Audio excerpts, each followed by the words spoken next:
तोहरे पर सबख सिंगार करिले कि तोहरो पता बाटे कितना तुझसे प्यार करिले।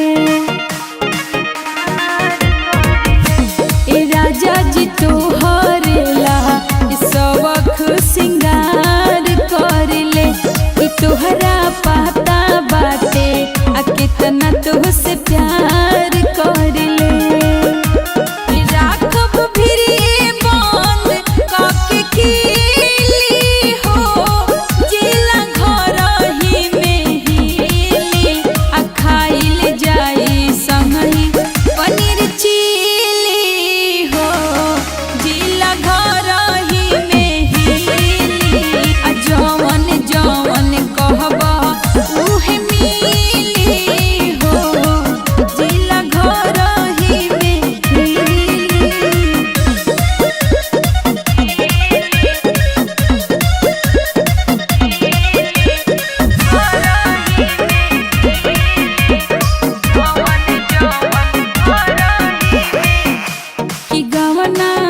कहिए के निभावल जाला जीवन भर साथ इहे बात समझावेले ओझा से ना।